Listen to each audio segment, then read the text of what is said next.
आळंदीतनं पालखीनं प्रस्थान केल्यापासून दररोज संत ज्ञानेश्वर महाराजांच्या पालखीच्या रथाची सजावट केली जाते।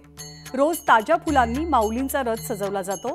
रथ सजवण्यासाठी 10 वेगवेगळ्या फुलांचा वापर केला जातो। चंद्रभागेच्या तीरी आषाढी एकादशीच्या सोहळ्यासाठी लाखो वैष्णवांचा मेळा दाखल झालेला आहे। शेकडो किलोमीटरचा पायी प्रवास करून वारकरी पंढरपुरात येतात। माऊलींच्या पालखीच्या समाज आरतीमध्ये चांदीच्या पंख्यानं वारा घालण्याची परंपरा आहे। गेल्या 99 वर्षांपासून वाल्हेकर कुटुंब माऊलींची सेवा करतात। तर माऊलींनी आमच्याकडनं अशीच सेवा करून घ्यावी ही इच्छा वाल्हेकर कुटुंबियांनी व्यक्त केली आहे। आषाढी वारीसाठी पंढरपुरातील चंद्रभागेच्या तीरी लाखो वारकरी जमा झालेत। चंद्रभागेच्या तीरी साफसफाईचं काम सुरू आहे। या कामातून आपल्याला आनंद मिळत असल्याचं सफाई कर्मचाऱ्यांनी सांगितलंय।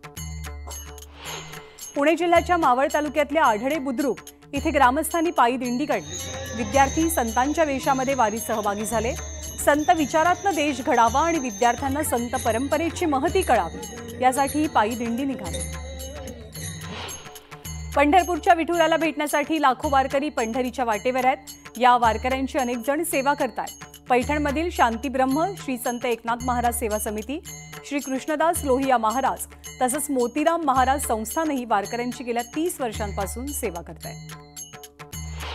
शक्तीपीठ महामार्ग रद्द व्हावा आणि सरकारला सद्बुद्धी मिळावी यासाठी आमदार सतेज पाटील आणि स्वाभिमानी शेतकरी संघटनेचे नेते राजू शेट्टींनी आंदोलन केलं आणि विठुरायाकडे साकडं घातलं। शेतकऱ्यांच्या उपस्थितीमध्ये हे आंदोलन करण्यात आलं।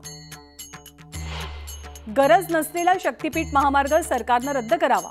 सरकार जनतेचं ऐकत नाही, विरोधकांचं ऐकत नाही, मग आता विठ्ठलाचं तरी ऐकतं का हे पाहूया अशी प्रतिक्रिया आमदार सतेज पाटील यांनी दिली।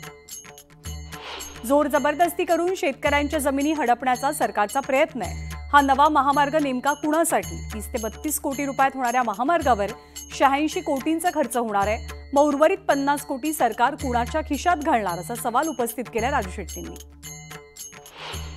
दरम्यान सरकारची भूमिका स्पष्ट आहे।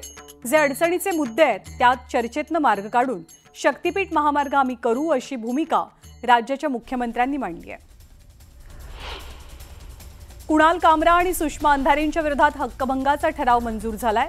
सोमवारी या संदर्भातली नोटीस काढण्यात येईल। त्यामुळे कुणाल कामरा आणि सुषमा अंधारे यांच्या अडचणीत वाढ होते आहे।